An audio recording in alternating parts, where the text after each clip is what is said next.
Dear viewers, आज हम बात करेंगे कर्मा के 12 कवानीन के बारे में।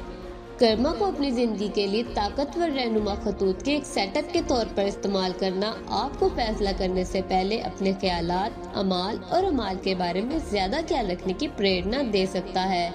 इसको ध्यान में रखते हुए कर्मा के कवानीन के बारे में सोचें कि आप रोजमर्रा की जिंदगी में गुजरते वक्त उनकी पैरवी करने के लिए रहनुमा उसूल हैं। कर्मा के 12 कवानीन आपको ये समझने में मदद कर सकते हैं कि कर्मा वाकई कैसे काम करता है और आपकी जिंदगी में अच्छे कर्मा कैसे पैदा होते हैं।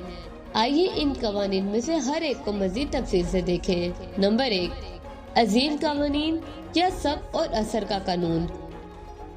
जब ज्यादातर लोग कर्मा के बारे में बात करते हैं तो वो मुमकिना तौर पर सबब और असर के अजीम कानून का हवाला देते हैं। इस कानून के मुताबिक आप जो भी ख्यालात या तवानाई डालते हैं वो आपके पास वापस आती है। अच्छा या बुरा, आप जो चाहते हैं उसे हासिल करने के लिए आपको उन चीजों का मुजस्सिम होना और उनके लायक होना पड़ेगा। ये उसकी कल्पना है जो आप काटते हैं, आप बोते हैं।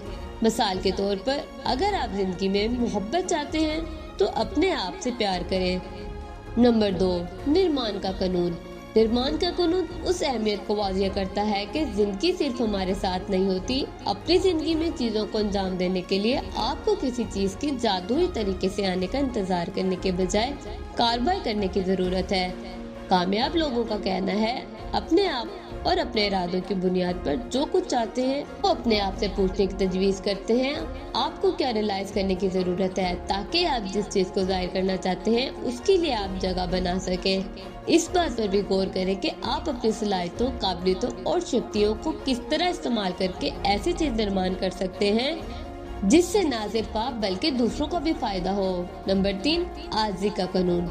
डेली मेडिटेशन करने वाले पॉल हेरेशियन के मुताबिक आजी का कानून इस असूल पर मबनी है कि आपको ये कबूल करने के लिए काफी आजिज होना चाहिए कि आपकी मौजूदा हकीकत आपके माजी के अमाल का नतीजा है। मिसाल के तौर पर, अगर आप अपने नाकस कारकर्दगी के लिए अपने साथियों को इल्जाम ठहराते हैं तो आपको ये कबूल करना चाहिए कि आपने ये हकीकत उतनी अच्छी कारकर्दगी का मुजाहिरा ना करके पैदा की है जो आप कर सकते थे।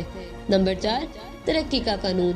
तरक्की हमारे अंदर शुरू होती है। दुनिया को पॉजिटिव अंदाज में ढालने के लिए आपको अपने आप से आगाज करने की जरूरत होती है। इसकी वजह यह है कि हकीकी तब्दीली या जाती तरक्की इस चीज से शुरू होती है कि जिस पर आपका कंट्रोल होता है, जो आप खुद होते हैं या दूसरे नहीं। तरक्की का कानून उन चीजों को भी देखता है जिन पर आप काबू नहीं पा सकते और उस किस्मत को कबूल करने से कैसे निपटते हैं। बिलाखिर आपकी तवज्जो आप पर होनी चाहिए, अपने इर्द गिर्द के लोगों या चीजों को कंट्रोल करने की कोशिश ना करें। नंबर 5, जिम्मेदारी का कानून। इंस्ट्रक्टर एलेक्स ब्राउन का कहना है कि क्लास में पढ़ाने के लिए जिम्मेदार होना जरूरी है। ये एक याद दहानी होती है कि जिंदगी में आपके साथ जो कुछ होता है वो आपके पास है। ये एक जबरदस्त याद दहानी है कि आपके साथ जो कुछ होता है वो आपकी वजह से होता है। ये आपके लिए अपने मसाइल की वजह तलाश करने के लिए बाहर देखने का अवसर खत्म कर देता है। वो जिम्मेदारी के कर्मा के कानून को बयान करने के लिए इसे इस्तेमाल करना पसंद करते हैं। नंबर 6, ताल्लुक का कानून। ये कानून उस उसूल पर मबनी है कि आपकी जिंदगी की हर चीज बेशमूल आपका माजी, हाल और मुस्तकबिल मुंसलिक है। आज आप जो हैं वो पिछले के अमाल का नतीजा है और कल आप जो होंगे वो आपके आज के अमाल का नतीजा होगा। नंबर 7, तवज्जो का कानून। एक साथ बहुत सारी चीजों पर तवज्जो मरकूज करना आपको सुस्त कर सकता है और मायूसी और मनफी का बायस बन सकता है। इसलिए तवज्जो का कानून आपको एक वक्त में एक चीज पर तवज्जो मरकूज करने की प्रेरणा देता है। कामयाब लोगों का कहना है, अगर आप मोहब्बत और अमन जैसी आला इक़दार पर तवज्जो मरकूज करते हैं तो आपको नाराजगी, लालच या गुस्से के भारी जज्बात से भटकने का इम्कान कम होगा। नंबर 8, देने और मेहमान नवाजी का कानून। आपको उन चीजों को देना चाहिए जिन पर आप यकीन रखते हैं। ये कानून आपको अपने गहरे अकायद की अक्कासी करते हुए आपके अमाल की अहमियत को समझने में मदद करता है।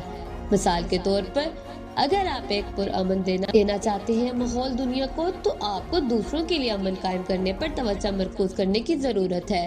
नंबर 9, यहाँ और अब का कानून। ज़हनी सुकून का तजर्बा करने के लिए आपको हाल को अपनाना होगा। ये तभी हो सकता है जब आप अपने माजी के मनफी ख्यालात या तर्ज अमल को छोड़ दें। अगर आप माजी के वाक़यात पर बहुत ज्यादा तवज्जो मरकूज करते हैं तो आप उन्हें दोबारा जिंदा करते रहेंगे। आप जिस कमरे में हैं उसके इर्द गिर्द देखें, अपनी नजरें किस चीज पर मरकूज करें, पलक झपकाएं और कहें कि मैं यहाँ हूँ। नंबर 10, तब्दीली का कानून। इस असूल के मुताबिक हिस्ट्री अपने आप को उस वक्त दोहराती रहेगी जब तक आप अपने तजर्बे से सबक नहीं सीख लेते और साइकिल को रोकने के लिए कुछ मुख्तलिफ करने के लिए कदम नहीं उठाते। तब्दीली आपको एक नया रास्ता फराहम करती है ताकि आप माजी के नमूनों से आजाद होकर एक नया मुस्तकबिल और अपना एक बेहतर वर्जन बना सके। नंबर 11, सब्र और अजर का कानून। मुस्तकबिल में तब्दीली पैदा करने के लिए हैरिसन का कहना है कि हमेशा आज अपनी कर्मा माल में मुस्तकिल मिजाजी से काम लेना चाहिए। एक दिन सेहतमंदाना जिंदगी गुजारना और फिर अगले दिन उसी की तोड़ फोड़ करना अच्छा नहीं है। अपने दाव पे मुस्तकिल मिजाज से रहें और फिर वो बहुत सारे बेहतरीन नतीजे मिलेंगे आपको। नंबर 12, अहमियत और इल्हाम का कानून। हम सब एक किरदार अदा करते हैं और इस दुनिया में अपना हिस्सा डालने के लिए कुछ रखते हैं। जो कुछ हम बांटते हैं वो कभी कभी हमें छोटा लगता है, लेकिन किसी और की जिंदगी में बहुत बड़ा फर्क डाल सकता है। कामयाब उन लोगों का कहना है कि अहमियत और इल्हाम का कानून उस पर तवज्जो मरकूज करने के लिए एक बेहतरीन कानून है। जब आपको तहरीकी फरोग की जरूरत हो या ऐसा महसूस करना शुरू हो कि आपका कोई मकसद या मामला नहीं है, इस कानून के मुताबिक आपकी हर शराकत दुनिया को मुतासिर करेगी। आप एक मखसूस तोहफा, मिशन और मकसद के साथ पैदा हुए हैं जिसे सिर्फ आप अपनी इनफरादियत के साथ दुनिया में ला सकते हैं। अपनी सलाहियतों और तहाइफ को प्रामाणिक तौर पर बांटना, इसीलिए आप यहाँ हैं। कर्मा के 12 कवानीन एक रहनुमाई रोड मैप के तौर पर काम कर सकते हैं। जब आप अपनी रोजमर्रा की जिंदगी से गुजरते हैं, ये कवानीन आपको ये समझने में मदद कर सकते हैं कि कर्मा वाकई कैसे काम करता है और आपके ख्यालात और अमाल का आपका और आपके आसपास की दुनिया पर क्या असर पड़ सकता है। कर्मा आपको जिंदगी में रहनुमाई असूलों के एक सेटअप के तौर पर इस्तेमाल करना आपको फैसला करने से पहले अपने ख्यालात, अमाल और अमाल के बारे में ज्यादा से ज्यादा ज़हन नशीन करने की प्रेरणा दे सकता है।